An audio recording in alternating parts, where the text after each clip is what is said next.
What are some of the metrics that you might use to qualify or disqualify a client? I want to make sure we have a common view of the goal of the campaign. If we have different understandings of what makes SEO successful, and we can't come to an agreement on that, then we're headed for doom from the beginning. Mm-hmm.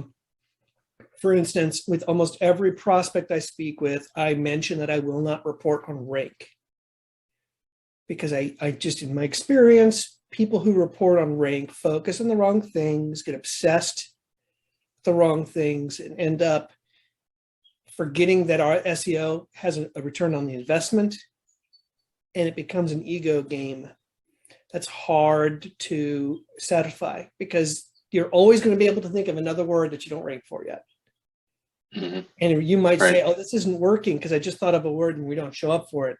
In reality, you could be making a lot of money from it, but because you're thinking about the wrong goal, you are there. And I remember speaking with one prospective client. It would have been a great opportunity, not only from a good client, but like where they were, it seemed like a good growth opportunity for me of making more connections with other clients. That client was so frustrated, they're almost yelling at me about how SEO is just about rank. And when the tone turned that aggressive, I immediately bowed out. And Yeah. I just said, listen, it sounds to me like you are looking for someone else that's not me. And so I'm just going to say, I'm going to bow out and let you pursue that with relationship with someone else. Because I know you're considering other people, and I think you should work with one of those. Mm-hmm. And boy, they were so shocked. They were like, wait. But let's talk. I'm like, well, sorry. It's clear to me that this isn't going to work. And I'm just going to walk away at this point and wish you the best of luck. And I'm really glad I did. First of all, no one pays me enough to abuse me. Right. And if you're raising your voice at me in a prospective call, I can't imagine the first month we have a bad month, what you're going to talk to me. And you don't pay me that much. Yeah.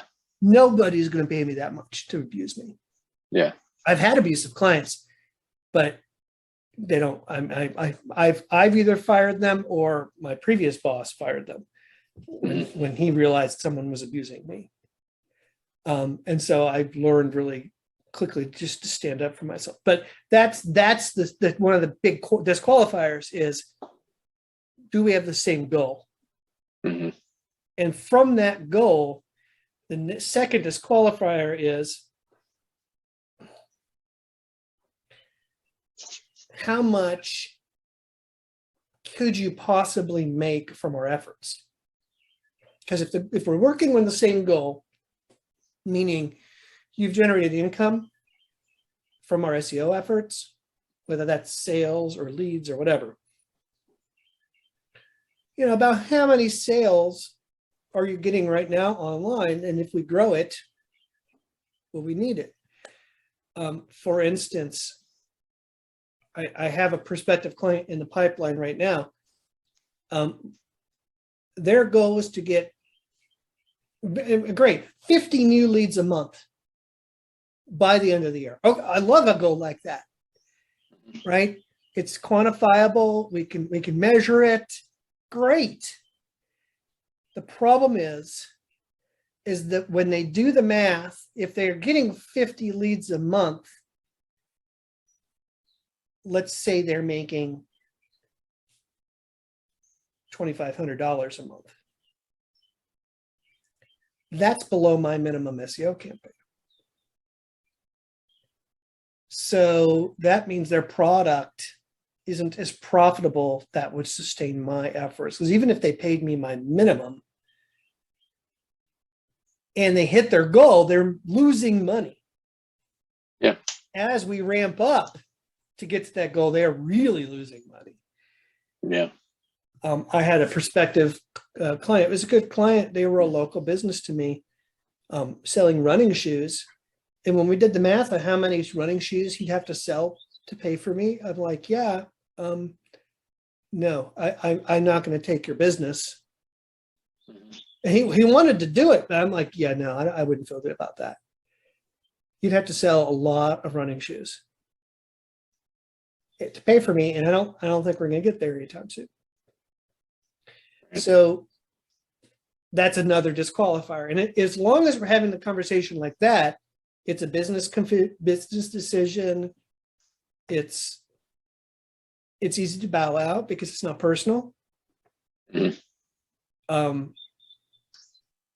And I think people appreciate if they can afford me that we're thinking this way. And I've set the tone for a good client. Because this is why, like, my favorite clients are business-to-business clients, where they sell one piece of industrial equipment and they've made $100,000. Yeah. Right. Yeah, I'm a rounding error in their marketing budget, and that's great. Yeah. Because I can really offer a lot of value.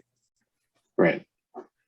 And I have a couple of my That best makes sense. clients are all that way. They're all like, if I give them, I give them more than one lead a month, but if I can generate a good quality lead, even better, because that's great, because I mean, I can send more leads, but not every lead is going to be a sale.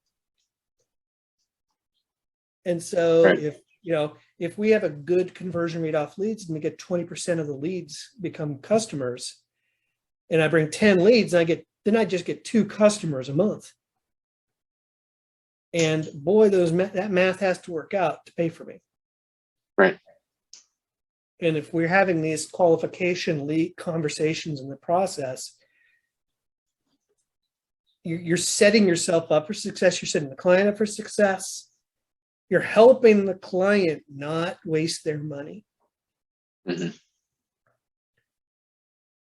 And they will really appreciate you.